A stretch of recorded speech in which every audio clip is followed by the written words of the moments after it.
নমস্কার, আমি সঙ্গমিত্রা। আমার এই সহজ রান্না চ্যানেলে আপনাদের সবাইকে স্বাগত। আজ আমি রান্না করছি দারুণ স্বাদের লাউ শাক পোস্ত। আপনারা নিরামিষের দিনে খুব সহজেই বানিয়ে নিতে পারেন এই রেসিপিটি। প্রথমে কড়াইতে দিয়ে দিয়েছি সর্ষের তেল। তেলটাকে ভালো করে গরম করে নেব। তেলটাকে ভালো করে গরম করে নিয়েছি।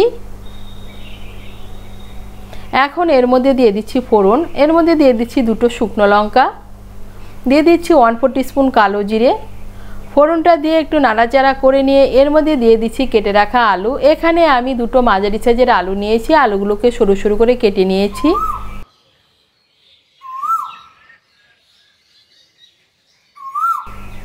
আলুগুলোকে মিশিয়ে নেব। মিশিয়ে নিয়ে আঁচটাকে মিডিয়াম করে আলুগুলোকে ভেজে নেব। আঁচটাকে মিডিয়াম করে আলুগুলোকে ভেজে নিয়েছি। এখন এর মধ্যে দিয়ে দিচ্ছি কেটে রাখা লাউ শাকের ডাঁটা। এখানে আমি 1 আঁটি লাউ শাক নিয়েছি। লাউ শাকের ডাঁটাগুলোকে আমি আলাদা করে কেটে নিয়েছি। ডাঁটাগুলোকে মিশিয়ে নেব। মিশিয়ে নিয়ে আলুর সঙ্গে ডাঁটাগুলোকেও একটু ভেজে নেব। ডাঁটা আর আলুটা ভাজা হতে হতে এদিকে আমি একটা মশলার পেস্ট বানিয়ে নেব। তার জন্য নিয়ে নিচ্ছি 2 টিস্পুন পোস্ত আর দুটো পাকা কাঁচা লঙ্কা। আমি পোস্ত আর কাঁচা লঙ্কাটা শিলনোড়ায় বেটে নিচ্ছি, আপনারা মিক্সিতেও বেটে নিতে পারেন। ডাঁটা আর আলুগুলোকে ভেজে নিয়েছি। এখন এর মধ্যে দিয়ে দিচ্ছি স্বাদ মতো নুন, দিয়ে দিচ্ছি 1/2 টিস্পুন হলুদ গুঁড়ো। নুন আর হলুদ গুঁড়ো মিশিয়ে নিয়ে ডাঁটা আর আলুগুলোকে আর একটু নাড়াচাড়া করে নেব।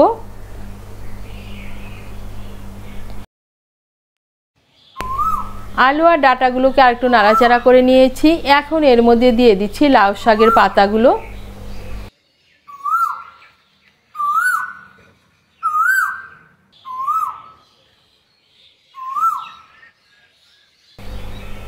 পাতাগুলোকে ভালো করে মিশিয়ে নেব।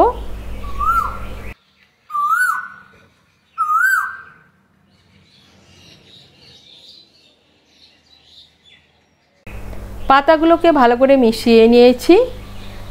এখন আঁচটাকে মিডিয়াম করে 2-3 মিনিটের জন্য ঢেকে দিচ্ছি। আঁচটাকে মিডিয়াম করে 2-3 মিনিটের জন্য ঢেকে দিয়েছিলাম। আর এই দেখুন পাতাগুলো মজে গিয়েছে আর পাতার থেকে জলও বেরিয়েছে। এখন আঁচটাকে বাড়িয়ে একটু নাড়াচাড়া করে নেব। আঁচটাকে বাড়িয়ে একটু নাড়াচাড়া করে নিয়েছি। এখন এর মধ্যে দিয়ে দিচ্ছি বেটে রাখা পোস্ত।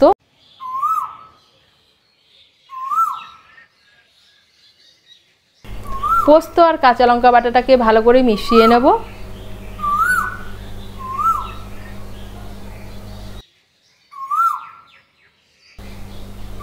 পোস্ত আর কাঁচা লঙ্কা বাটাটাকে ভালো করে মিশিয়ে নিয়েছি। এখন এর মধ্যে দিয়ে দিচ্ছি পোস্তর বাটিটা ধুয়ে সামান্য একটু জল। জলটাকে মিশিয়ে নেব। মিশিয়ে নিয়ে আরও 2-3 মিনিট রান্না করে নেব। এই দেখুন আরও 2-3 মিনিট রান্না করে নিয়েছি। আলু ডাঁটা পুরোপুরি সেদ্ধ হয়ে গিয়েছে। এখন এর মধ্যে দিয়ে দিচ্ছি স্বাদ মতো চিনি। চিনিটা অপশনাল, আপনারা যদি পছন্দ না করেন না দিলেও চলবে। আর দিয়ে দিচ্ছি চিড়ে রাখা কাঁচা লঙ্কা।